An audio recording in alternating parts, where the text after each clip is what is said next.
him good night. Like she had some kind of a sense. I think she had a sense many times that he wasn't okay, you know? She would tell me that sometimes she would find him in his bathroom looking kind of out of it or holding on to it. And she also wrote these letters when she was little that we have kind of saying, I hope my daddy doesn't die. So there was some kind of...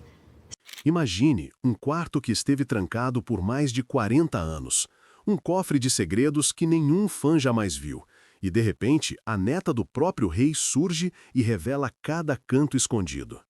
Neste vídeo, trazemos a você a primeira vez que Riley Keough, neta de Elvis Presley, quebra o silêncio que protegeu o andar de cima mais misterioso de Graceland por gerações.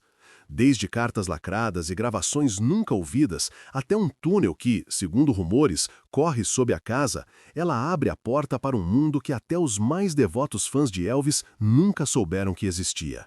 Ela compartilhará sua promessa pessoal à mãe, seus planos de finalmente tornar Graceland acessível e as verdades emocionais que estiveram guardadas atrás daquelas portas blindadas. Poderia Elvis ter deixado músicas que ninguém jamais ouviu? Por que quarto ainda se parece exatamente com o dia em que ele morreu?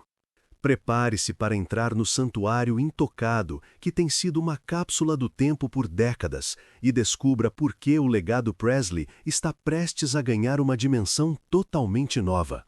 Bem-vindo à entrevista mais reveladora com Riley Keough, o momento em que o mundo finalmente ouve a própria voz do rei. Graceland, outrora uma tranquila casa em estilo colonial revival, tem sido por muito tempo símbolo do santuário particular de Elvis. Construída em 1939, seus modestos 10 quartos ostentavam uma elegância simples que desmentia a tempestade de fama que em breve bateria à sua porta. Em 1957, inquieto Elvis Presley, de 22 anos, perseguido pelo brilho incessante dos holofotes, comprou a propriedade por modestos $12.500. Ele não viu uma mansão, mas casulo, lugar onde pudesse respirar e escapar do ruído implacável que havia se tornado sua vida. Ele não deixou a casa como a encontrou. Ao longo das 2 décadas seguintes, transformou Graceland numa extensão viva de sua persona, vibrante, imprevisível e intensamente pessoal. O quarto da selva, Jungle Room, com seu carpete verde felpudo que ia até o teto e seus móveis de madeira esculpida, tornou-se lounge parecido com uma floresta tropical e estúdio de gravação secreto onde ele gravou algumas de suas últimas faixas, incluindo Moody Blue. Atrás da casa, jardim de meditação brotou em 1964, tornando-se mais tarde o tranquilo local de descanso de Elvis, seus pais, avó e filha Lisa Marie Presley, lugar onde o frenesi do fandom se dissolve em silêncio e reflexão. Desde a abertura ao público em 1982, Graceland já recebeu mais de 20 milhões de visitantes, sendo a segunda casa mais visitada nos Estados Unidos, atrás apenas da Casa Branca. No entanto, em meio aos passeios pelas salas de música, prêmios, macacões e carros antigos, permanece único e impenetrável mistério: o segundo andar. Os mesmos quartos onde Elvis dormiu, escreveu e finalmente morreu, está trancado, intocado e inalterado desde a noite de sua morte, em 16 de agosto de 1977. Nenhuma fotografia, nenhum tour, nenhum vídeo jamais ultrapassou esse limiar. Por anos, sussurros circularam. Alguns alegavam que o quarto e o banheiro foram cenarizados. Outros sugeriam que a família Presley havia escondido sósia para preservar o mito. Nenhuma dessas conjecturas, no entanto, jamais atingiu a verdade. As únicas vozes que já andaram pelo corredor do segundo andar foram de familiares, amigos próximos e punhado de funcionários de confiança. Ninguém, nem mesmo os fãs mais devotos, pôde espiar aqueles quartos que haviam sido preservados exatamente como estavam quando os paramédicos chegaram pela primeira vez. Entra em cena Riley Keough, neta de Elvis e atual proprietária de Graceland. Riley cresceu com a propriedade em seu sangue. Como filha de Lisa Marie Presley, ela passou inúmeras tardes dentro de suas paredes, observando seus avós à distância e absorvendo os sussurros que a casa parecia guardar. Ela se lembra da emoção de passar furtivamente pela escadaria trancada enquanto os turistas lotavam os andares inferiores. A emoção de observar o escritório pessoal de Elvis, uma pequena sala mal iluminada, forrada com prateleiras de madeira escura que continham livros sobre numerologia, teologia cristã e misticismo oriental.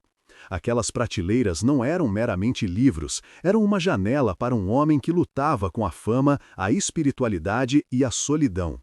Entre as páginas, anotações de letras de músicas inacabadas, orações erráticas e rabiscos liam-se como um diário escrito nas margens de uma vida vivida sob os holofotes. A primeira vez que Riley foi autorizada a entrar no segundo andar, ela foi atingida pelo silêncio palpável que preenchia o ar. Cada item estava intocado, cada fio dos lençóis de seda originais ainda frescos, e o relógio acima da cama de Elvis teimosamente congelado no momento em que os paramédicos chegaram. O banheiro, onde o mundo eventualmente soube da morte de Elvis, permaneceu exatamente como estava naquela noite fatídica. Toalhas, azulejos e até o fraco cheiro de colônia pairavam no ar, um eco silencioso do homem que um dia havia preenchido o mundo com música. As revelações de Riley não vêm de um desejo de sensacionalizar ou desenterrar escândalos, mas de uma profunda e pessoal necessidade de honrar o homem que ela conheceu ao crescer.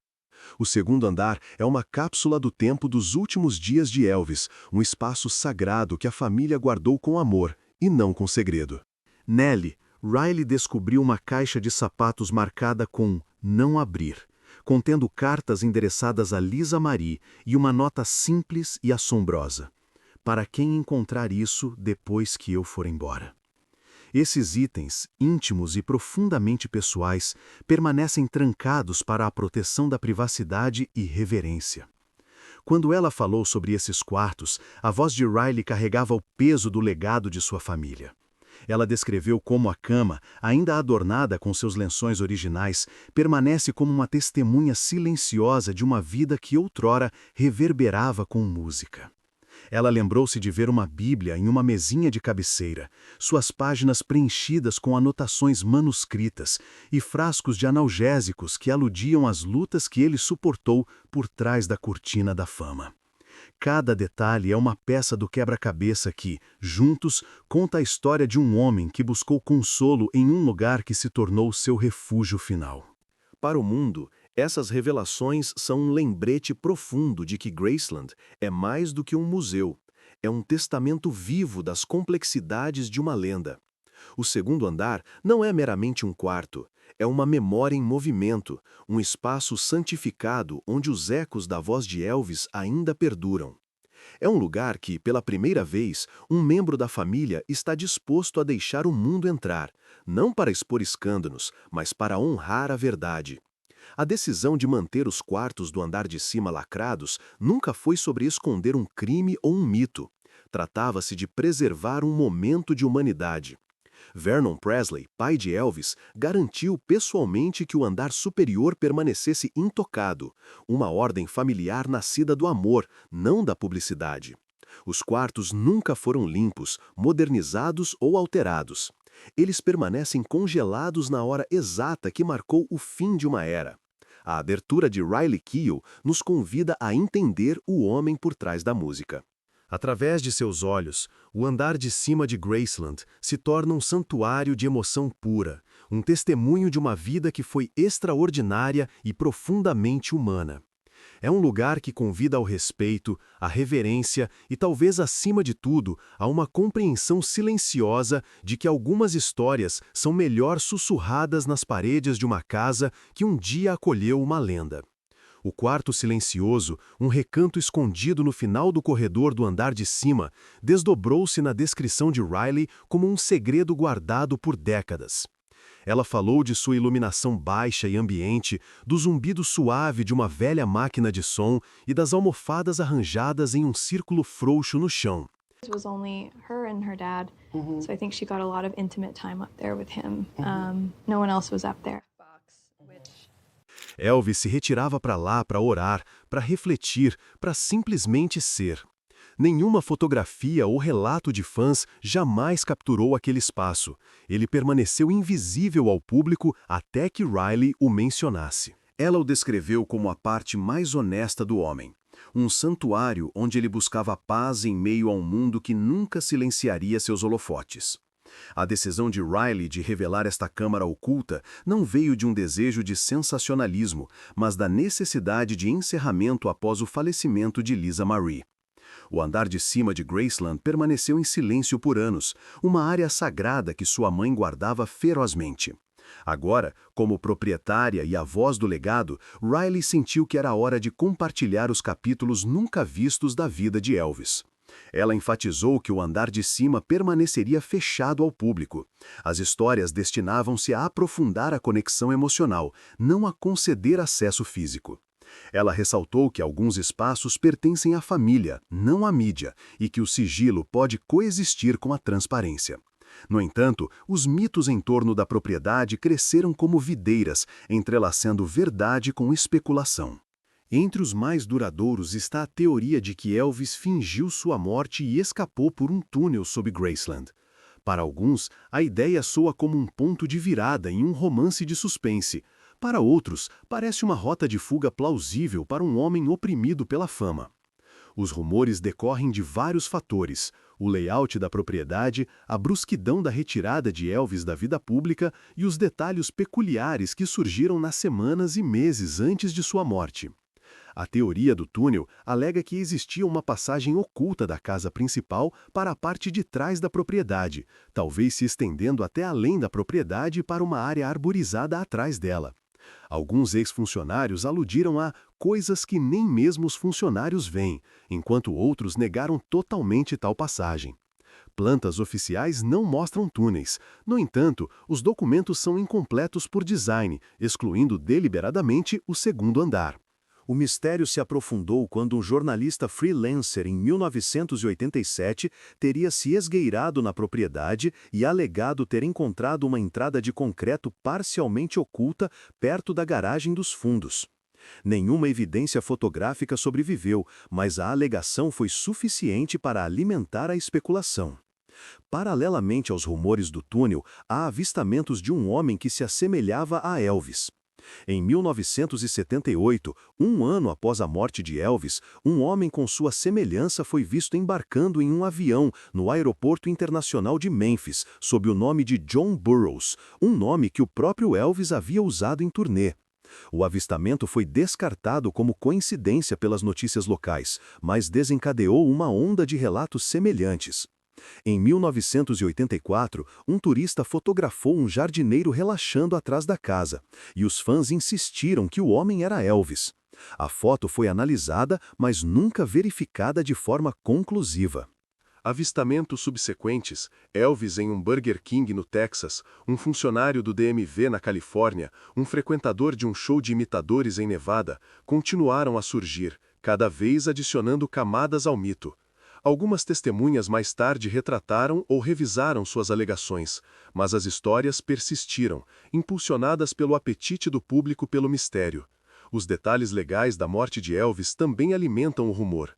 Críticos apontam para a grafia incorreta de seu nome do meio na certidão de óbito, legalmente Aaron, mas registrado como Aaron na lápide. Para os crentes, isso não foi um erro tipográfico, mas um sinal deliberado de que o homem enterrado não era o verdadeiro Elvis. Outros descartam isso como um simples engano. Independentemente disso, a ausência de correspondências de DNA, além da autópsia documentada, a falta de comunicações pós-1977 e o sigilo em torno das últimas horas deixaram um vazio que os fãs preenchem com conjecturas. Riley reconhece que essas teorias fazem parte do fascínio do legado. Ela diz que seu papel não é dissipar todos os rumores, mas proteger o que importava para Elvis, sua impressão emocional e a integridade dos quartos lacrados da propriedade. Quer um túnel tenha existido ou os avistamentos tenham sido identificações errôneas, o mistério permanece uma força poderosa.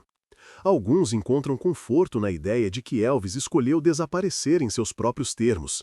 Outros veem isso como uma questão interminável, uma parte não respondida de uma história que se recusa a ser encerrada. A intriga se estende para além do espaço físico da propriedade, até a própria árvore genealógica dos Presley. Há muito tempo circulam rumores de que Elvis teve filhos além de Lisa Marie, que herdeiros ocultos poderiam existir e que disputas sobre a propriedade eclodiram.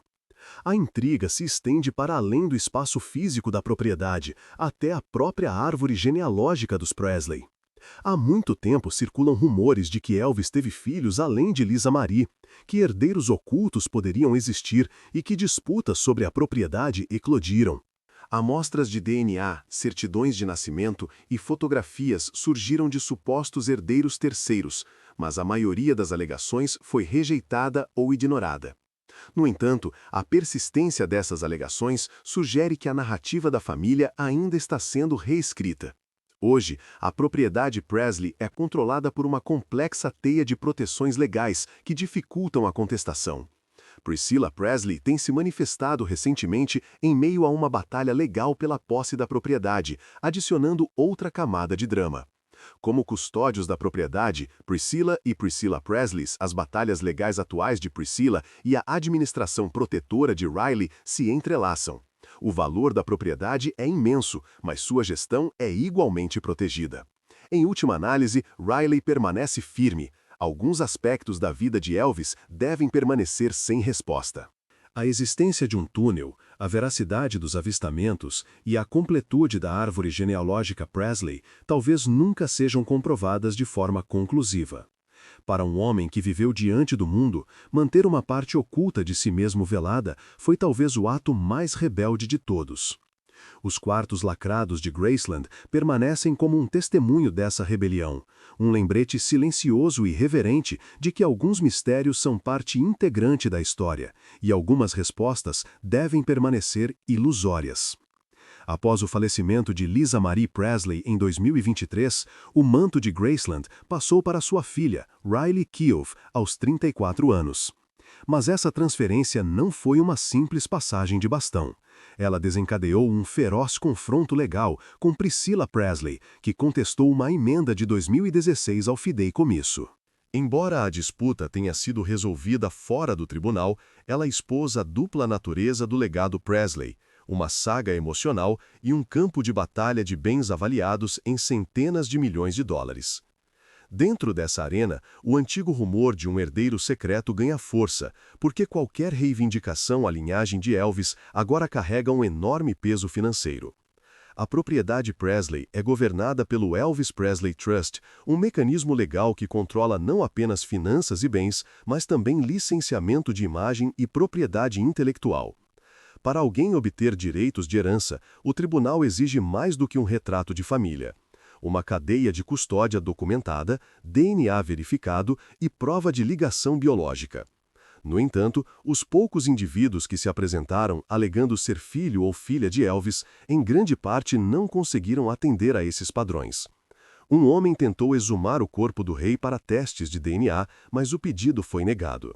Outro alegou uma amostra de cabelo de um suposto leilão de um cacho de cabelo de Elvis. A propriedade descartou a evidência como não confiável.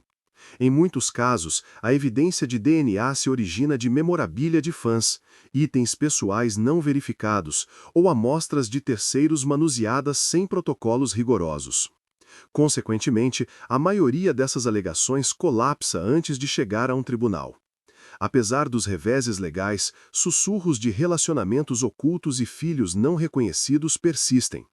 Alguns fãs citam possíveis ligações nas décadas de 1950 e 1960, antes ou durante o casamento de Elvis com Priscilla. Tabloides nomearam mulheres que, de acordo com relatos anedóticos, receberam chamadas privadas, dinheiro para silenciar ou cartas confidenciais do rei muito depois de seu auge. Even though he was a flawed human being, idol to millions, but a flawed human being nonetheless. But in her eyes, her dad was a god. And just to hear that she even felt that he might... A família Presley e confidentes próximos não emitiram confirmação de tais casos. Riley, como sua mãe antes dela, permaneceu em silêncio sobre o assunto. Esse silêncio alimenta a especulação. É uma escolha estratégica para evitar que falsas alegações ganhem legitimidade ou sugere uma verdade genuinamente oculta mantida a 7 chaves por razões pessoais? A resposta, se houver uma, permanece em uma corda bamba de incerteza. As responsabilidades de Riley se estendem para além das disputas legais. Ela se tornou o rosto vivo de Graceland, dirigindo decisões que afetam a preservação física e a apresentação cultural da propriedade. Ela consulta arquivistas, especialistas em preservação e gerentes de negócios, dando aprovação final em novas exposições e supervisionando iniciativas de preservação digital. Ela está liderando um projeto para escanear e catalogar letras de músicas manuscritas de Elvis, setlists e cartas, atribuindo a cada arquivo um esquema robusto de metadados para garantir a integridade para futuros estudiosos. O objetivo não é comercializar o legado do rei, mas salvaguardar a autenticidade de sua produção criativa. Além das operações, Riley detém a própria narrativa. Em um cenário onde Elvis é um símbolo, um mito, uma marca, ela ocupa a rara posição de parente de sangue e guardiã cultural.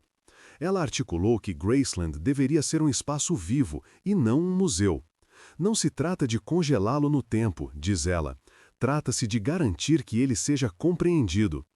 Essa filosofia se traduziu em parcerias educacionais com universidades e programas de música, permitindo que os alunos acessem arquivos curados sob condições supervisionadas. Essas colaborações visam contextualizar a influência de Elvis em um quadro moderno, dando às gerações mais jovens a chance de se envolver com sua vida e arte de uma forma responsável e respeitosa. Riley também adotou uma postura firme em relação aos bens mais enigmáticos da propriedade.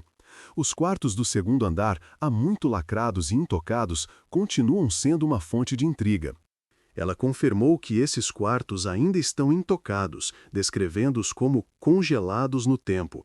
Embora nunca tenha falado diretamente sobre gravações musicais ocultas, ela insinuou artefatos pessoais que nunca viram a luz do dia. Arquivistas que trabalham com a propriedade relatam que várias áreas de armazenamento, especialmente no quarto e no escritório de Elvis, ainda não foram catalogadas digitalmente. O conteúdo completo, livros, documentos, fitas e materiais não lançados, aguarda uma documentação cuidadosa. Um ex-funcionário anônimo afirmou uma vez que um gravador de rolo, junto com fitas não rotuladas, foi descoberto no escritório de Elvis no andar de cima. Embora não verificada, a história se alinha com fatos conhecidos. Elvis frequentemente se gravava cantando em casa, muitas vezes para revisão pessoal ou para compartilhar rascunhos com colaboradores próximos. Felton Jarvis, ex-produtor de Elvis, uma vez observou que o rei gravou muito mais do que a RCA jamais lançou. Ele falou sobre fitas de fim de noite e sessões de piano que foram deliberadamente mantidas fora do radar da gravadora porque Elvis não queria que ninguém as ouvisse, agora ou nunca. Se essas gravações sobreviveram aos anos e ainda estão encaixotadas em algum armário no andar de cima, é uma questão sem resposta. Bootleggers perpetuaram esse mistério circulando lançamentos clandestinos de supostas faixas perdidas. Na década de 1990, um notório bootleg alegava apresentar This Is Goodbye, uma balada supostamente gravada semanas antes da morte do rei. A voz foi posteriormente identificada como sendo de um imitador, mas o rumor perdurou. A cultura do bootleg complica ainda mais a narrativa.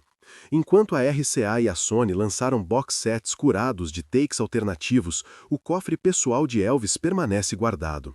Os lançamentos da RCA e da Sony são seletivos, aprovados para distribuição comercial e curados para se encaixarem em uma narrativa particular.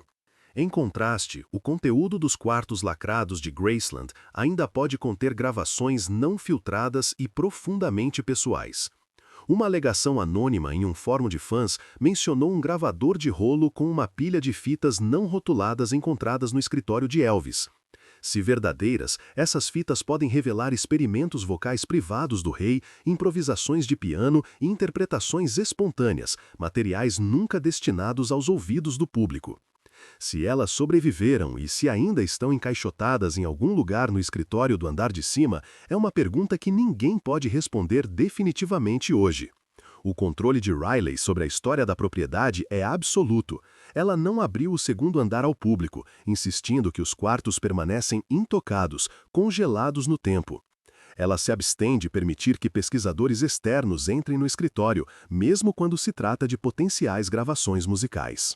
Sua recusa em compartilhar esses quartos garante que os artefatos mais íntimos de Graceland, sejam documentos, livros, fitas ou as supostas gravações não rotuladas, permaneçam não examinados.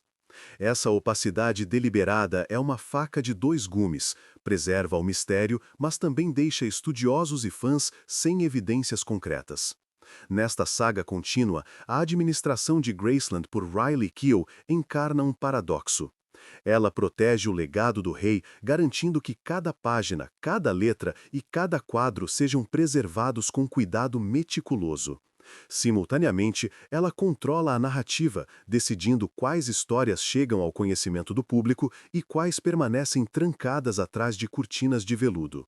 O mistério de um herdeiro secreto, o silêncio em torno de relacionamentos ocultos e a especulação sobre gravações musicais perdidas coexistem nesse ambiente controlado. Enquanto Riley mantém os quartos da propriedade intocados, a lenda de Elvis continua a evoluir, equilibrada na fronteira entre a revelação e a preservação. O mistério, parece, só se aprofundará enquanto a história permaneça tão guardada. O silêncio que Riley Keough cultivou em torno dos andares superiores de Graceland é quase palpável, um silêncio que parece adensar o ar à medida que se aproxima do quarto principal e do escritório. É um silêncio que serve a dois propósitos simultaneamente. Preserva a santidade dos momentos privados do rei e garante que cada potencial sussurro de material não lançado permaneça envolto em mistério até um momento que a propriedade considere apropriado. Em um mundo onde a base de fãs de Elvis é tão fervorosa quanto global, a escolha de manter esses quartos trancados é estratégica, uma preservação calculada do controle da narrativa. A decisão não é tomada levianamente. O relacionamento de Riley Keough com a propriedade tem sido uma parceria forjada ao longo de anos de confiança, mas é uma parceria construída sobre o entendimento tácito de que o legado do rei não é simplesmente uma coleção de sucessos, mas uma entidade viva que deve ser tratada com reverência. Ela se lembra de como, anos após a morte de Elvis, o mundo ainda o lamentava de uma forma muito real, através de festas de luto, através do lançamento lento de faixas remasterizadas, através do desejo muito real por algo novo. A tentação de satisfazer essa fome, de vasculhar os cofres em busca de uma nova música ou uma nova foto, é sempre presente.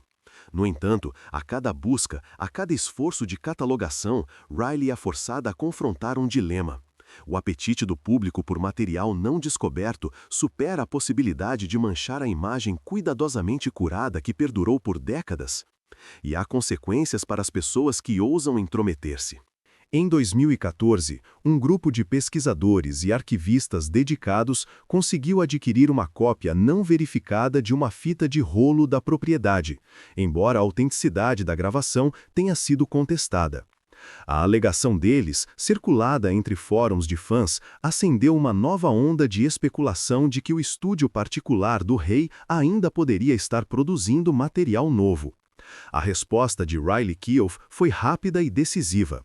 Ela emitiu um comunicado reforçando a política da propriedade sobre material de arquivo e a necessidade de manuseio cuidadoso de qualquer conteúdo potencialmente não lançado. O comunicado foi recebido com uma corrente de frustração, mas também revelou a profundidade do investimento emocional que os fãs depositam em cada nota oculta.